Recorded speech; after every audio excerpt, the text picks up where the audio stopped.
많은 사람들이 비트코인은 불법이다, 어둠의 자산이다라고 욕하던 시절에 자기 전 재산을 비트코인에 올인한 남자가 한 명 있었습니다. 사람들이 다들 비트코인을 비난하고 손가락질할 때 그는 혼자서만 그 안에 숨겨진 가능성을 보았고 손에 쥐고 있던 모든 돈을 한꺼번에 코인에 쏟아부었습니다. 당연히 그의 동료들과 가족들은 그를 보고 미쳤다고 제정신이 아니라고 말했죠. 그런데 그가 투자한 이후 겨우 1년 정도의 시간이 흐르자 그의 수익률은 무려 8000%를 넘어가 버립니다. 그 남자의 이름은 바로 마이클 세일러입니다. 코인하는 사람들이라면 한 번쯤은 들어봤을 전설적인 인물이죠. 비트코인이 다크코인이다, 범죄용 화폐다라는 말이 나오던 시절은 지금으로부터 약 15년 전 이야기입니다. 그 당시만 해도 대부분의 사람들은 코인이라는 존재 자체를 아주 부정적으로 바라봤습니다. 불법 자금에 쓰이는 건 아닌지, 도대체 누가 만들었는지, 실체가 있는 건지 없는 건지 의심과 비난이 넘쳐났죠. 하지만 2026년 현재 비트코인은 약 9만 달러, 숫자로만 따지면 말도 안 되는 상승을 만들어냈고 그 역사적인 상승 구간의 한가운데에 있는 인물이 바로 마이클 세일러입니다. 여러분도 한 번쯤 봤을 얼굴,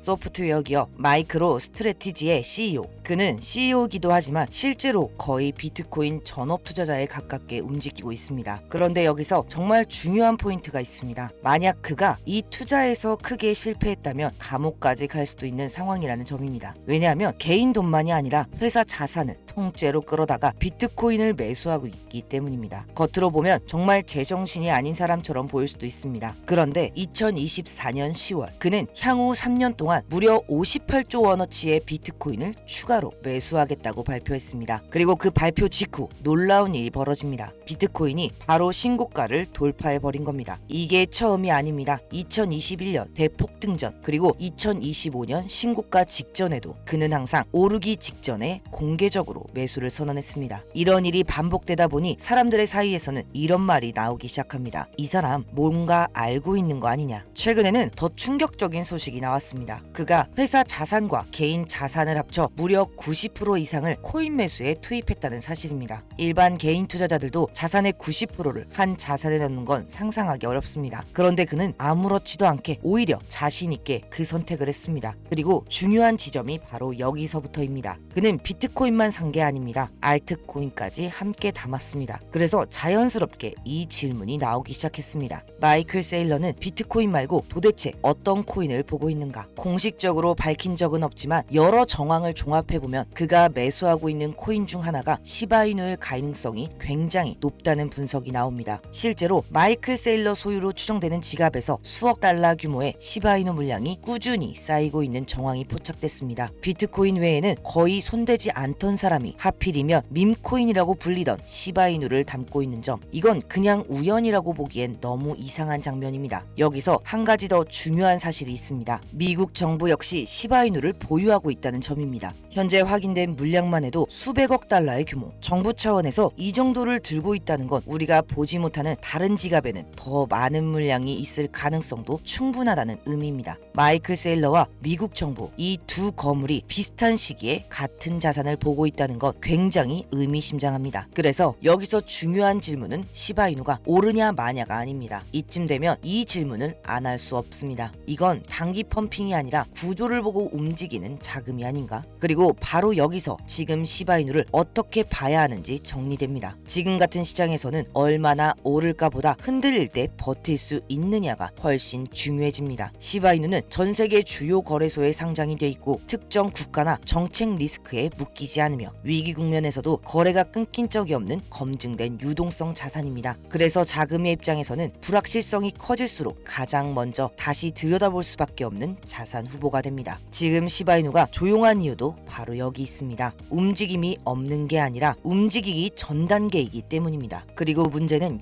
여기서부터입니다. 이런 구간에서 대부분의 개인 투자자들은 항상 같은 실수를 반복합니다. 조용하면 기다리고 조금만 흔들리면 손절하고 움직이기 시작하면 그제서야 다시 들어옵니다. 하지만 자금은 그 반대로 움직입니다. 조용할 때 준비하고 움직일 때는 이미 포지션을 잡아둡니다. 그래서 지금 이 시점에서 진짜 중요한 질문은 이겁니다. 여러분, 우리가 투자를 하는 이유가 뭘까요? 결국 답은 하나죠. 지금보다 돈을 더 벌기 위해서입니다. 조금 더 여유 있는 삶, 조금 덜 불안한 미래를 위해서 우리는 투자를 하고 있습니다. 그런데 지난 몇 년을 돌아보면 시장은 우리에게 절대 만만하지 않았습니다. 금리 이슈 하나에 시장이 무너지고 규제 뉴스 하나에 코인들은 30%, 40%씩 빠졌습니다.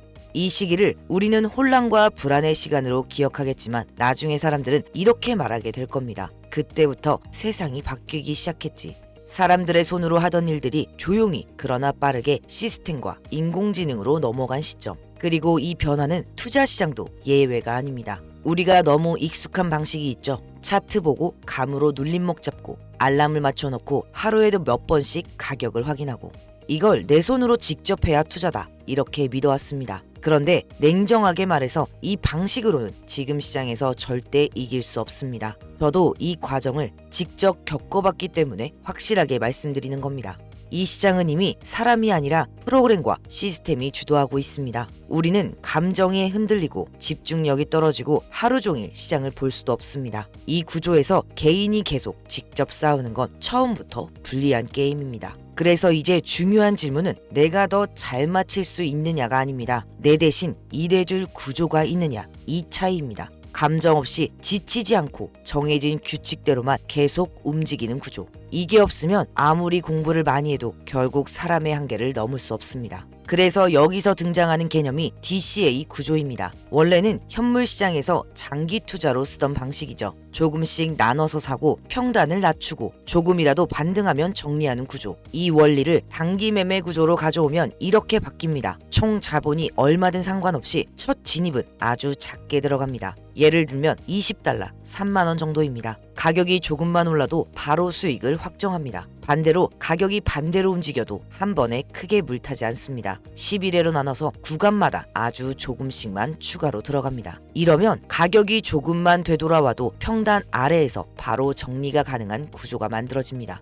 핵심은 방향을 맞추는 게 아닙니다. 등락 자체를 수익으로 바꾸는 구조입니다. 여기서 숫자 하나만 보겠습니다. 3%. 하루 3% 수익 작아 보이죠? 500만 원으로 시작하면 고작 15만 원입니다. 이거 해서 뭐하나 이런 생각 드실 겁니다. 그런데 이걸 반복 구조로 보면 이야기가 달라집니다. 10일만 반복하면 650만 원, 벌써 35%입니다. 24일째에는 원금이 거의 2배. 30일이면 1200만 원이 넘습니다. 이건 예측이 아니라 구조가 어떻게 작동하는지를 보여준 계산입니다. 우리는 이걸 작다고 느끼겠지만 큰 자금을 굴리는 곳들, 유명 펀드 회사들, 대형 투자사들, 그리고 막대한 돈을 운영하는 고래들은 이 작은 숫자를 반복해서 돈을 벌고 있습니다. 우리가 500만 원으로 이 정도라면 이 구조를 100억, 500억 돌리는 쪽은 도대체 얼마를 벌고 있을까요? 물론 이런 질문도 나옵니다. 그럼 매일 3%가 나오나? 이 질문이 가장 중요합니다. 시장은 언제든 예상하지 못한 변수로 흔들립니다. 문제는 그 순간이 우리가 보고 있지 않을 때 온다는 겁니다.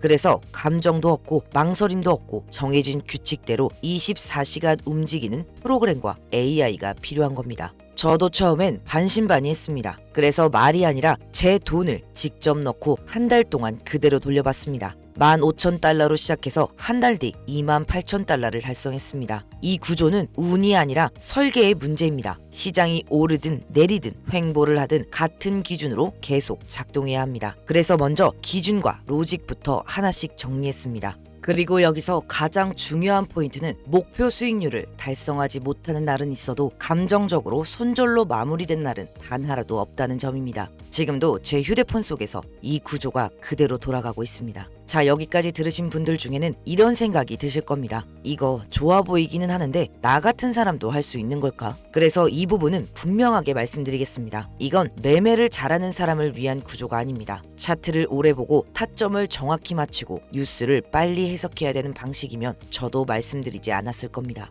오히려 그런 걸 못하는 분들을 전제로 만든 구조입니다. 이미 이 구조를 먼저 경험한 분들은 지금 시장을 예전처럼 보지 않습니다. 같은 차트를 봐도 행동이 완전히 달라집니다. 사람은 기준만 정합니다. 실행은 감정이 없는 시스템이 대신합니다. 그래서 하루 종일 차트를 볼 필요도 없고 몇 분 늦었다고 기회를 놓칠 일도 없습니다. 제가 이걸 써봤더니 되더라가 아니라 같은 조건으로 한 달 동안 검증했다고 말씀드리는 이유도 그 때문입니다. 특히 차트를 보면서 매매하다가 매번 타이밍을 놓쳤던 분들이라면 이 구조가 왜 필요한지 바로 체감하실 겁니다. 왜냐하면 이 구조는 타이밍을 맞추는 방식이 아니라 타이밍에 휘둘리지 않게 만드는 구조이기 때문입니다. 여기서 이런 질문이 나올 수 있죠. 이렇게 좋은 걸 왜 알려주냐? 그래서 솔직하게 말씀드립니다. 이 구조는 한 사람이 혼자 쓰는 방식이 아니라 같은 기준으로 움직이는 사람들이 늘어날수록 데이터가 쌓이고 그만큼 더 안정적으로 작동합니다.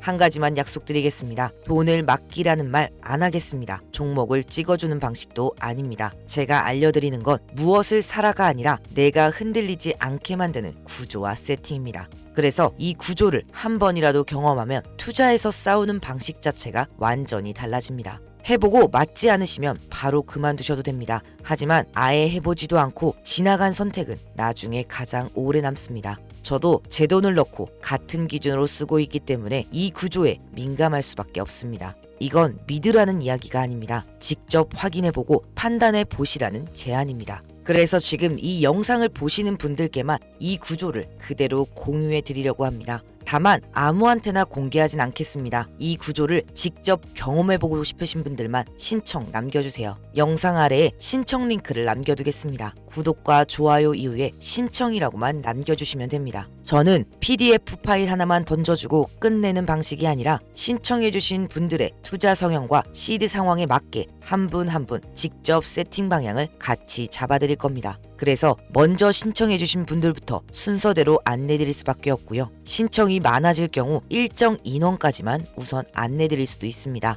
이 부분 미리 양해 부탁드립니다. 지금 이 영상을 보고 신청을 남기신 분들과 나중에 다시 찾아오시는 분들 사이에는 결과에서 분명한 차이가 생깁니다. 이건 나중에 한 번에 따라잡는 방식이 아니라 시간을 먼저 쌓아가는 구조입니다. 그래서 항상 수익 인증은 나중에 고민한 분들이 아니고 먼저 움직인 쪽에서 나옵니다. 하루 15만 원이라는 숫자보다 더 중요한 건 지금 이 시장이 어떻게 돌아가고 있는지를 직접 체감해보는 경험입니다. 이 경험은 앞으로 어떤 투자를 하시더라도 절대 사라지지 않는 기준이 돼줄 겁니다. 이 영상이 그때 선택하길 잘했다 웃으면서 떠올릴 영상이 될 수도 있고 아무 선택도 하지 않았다는 이유로 조용히 후회하게 되는 영상이 될 수도 있습니다.